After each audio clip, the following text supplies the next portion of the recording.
Good afternoon, our esteemed viewers, listeners, subscribers, and followers, and welcome to another wonderful edition of Let's Talk with Assets Litigation. I remain your humble host, Honored David Njoko, and today I'll be taking you on a very wonderful ride as we journey in the world of litigation and knowledge.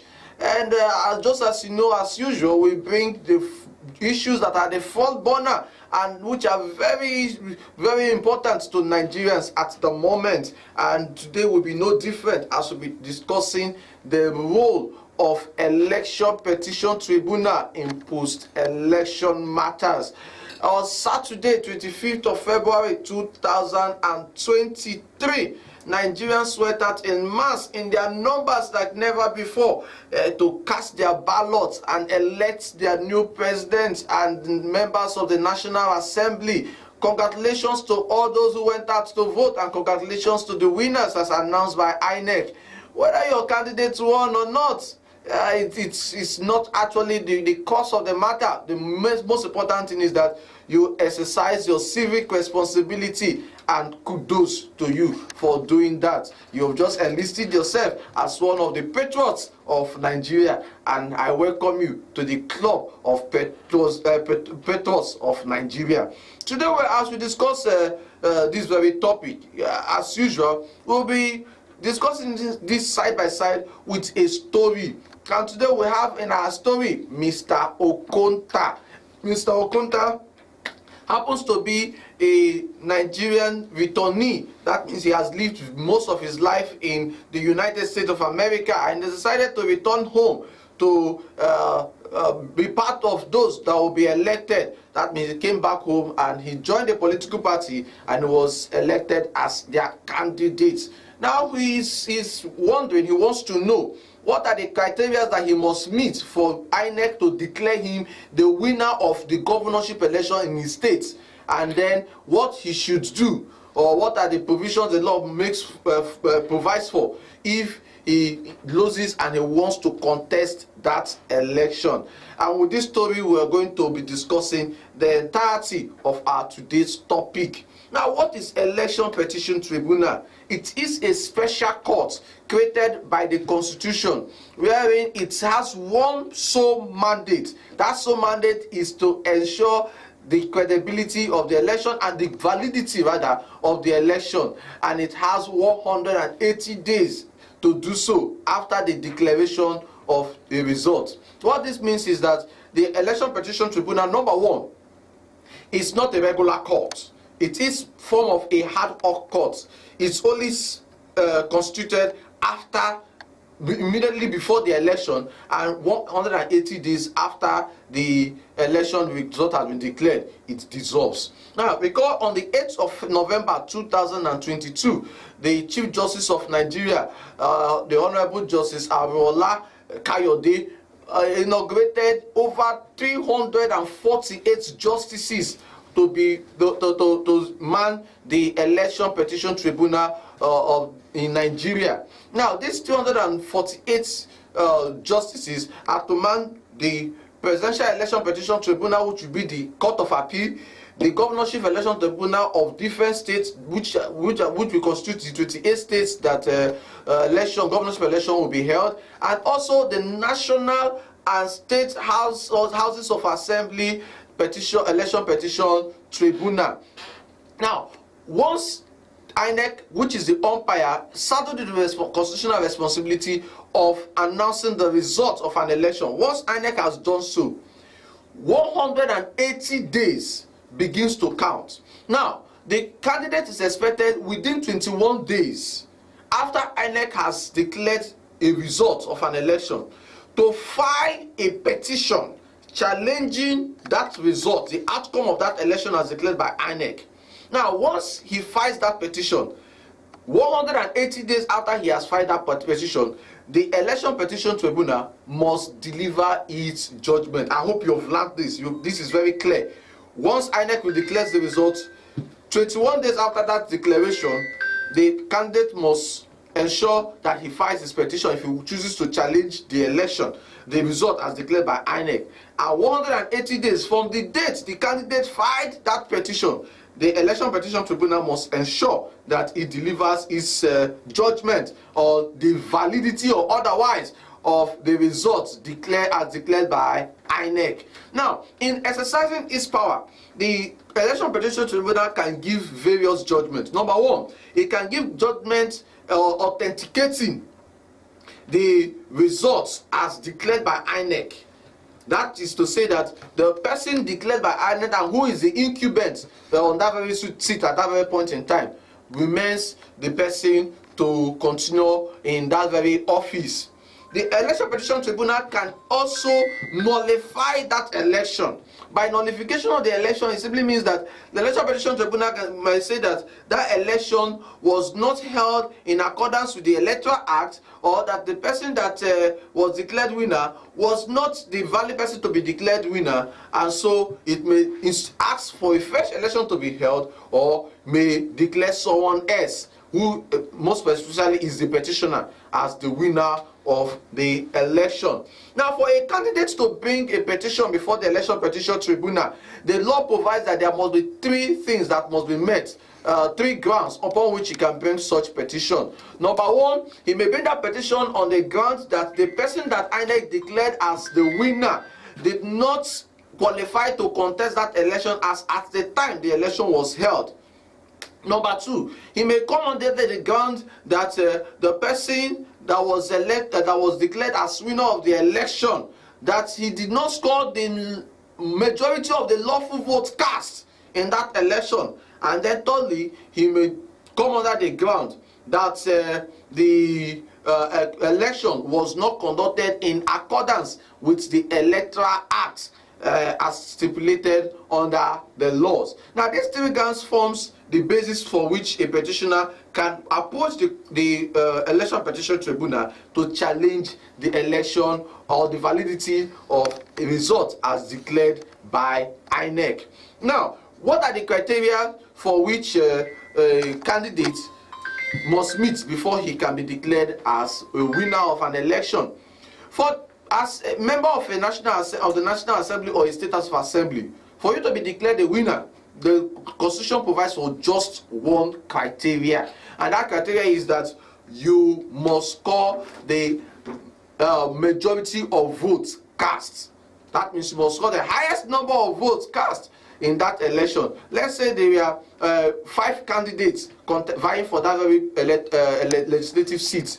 You must score the highest number of votes amongst that 5 candidates for you to be declared winner. That is for the legislative house, whether the National Assembly, which comprises of the House of Representatives and the House of Senate, or as a member of any state houses of assembly of the Federation. Now, for the governorship and presidential election, for a candidate to be declared a winner, there are 2 different criteria. Number 1 criteria is that you must score the majority of lawful votes cast, just as members in the legislative house. Then number 2, you must score at least 25% of votes cast in no less than 2/3 of the states of the federation in the case of a presidential election, and not less than 2/3 of the local government in the case of a state election.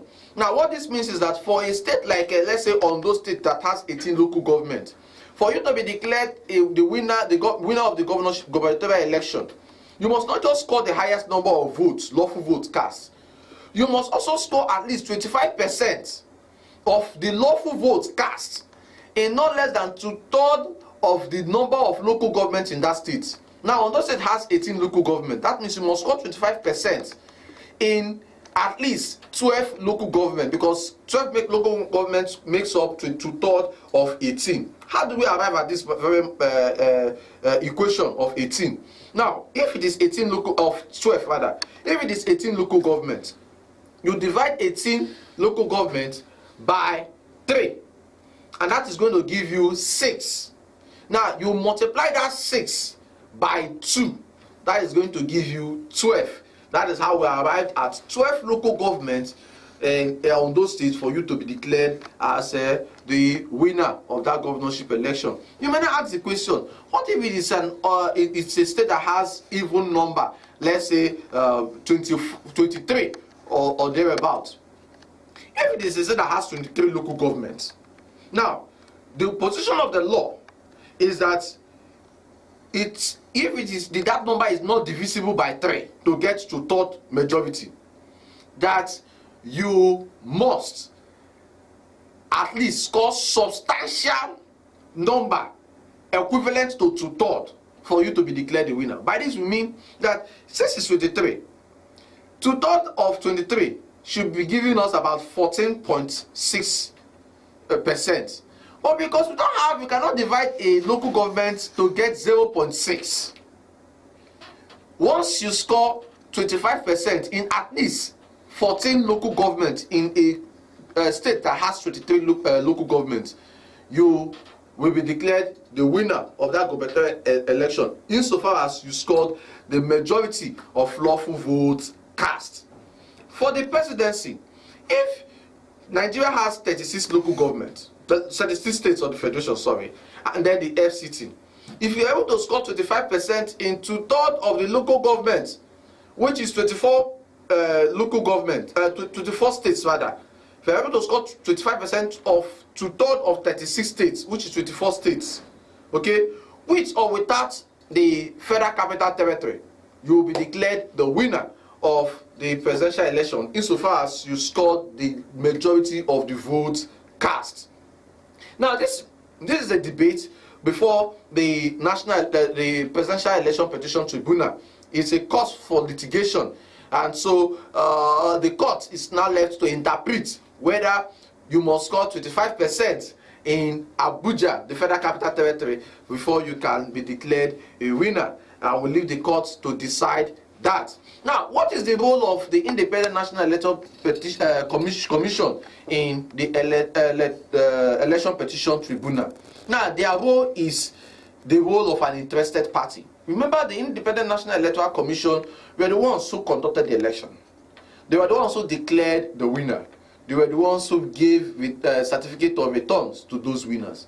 So, when a petitioner files the petition, just as in this instant case now, Mr. Okonta in our story, he has been educated already that the criteria for him to be declared the winner is that he must score the majority of the lawful vote cast, and then secondly, he must score at least 25% in 2/3 of the local government in his state for him to be declared the winner of the governorship election of his state. But where he feels that he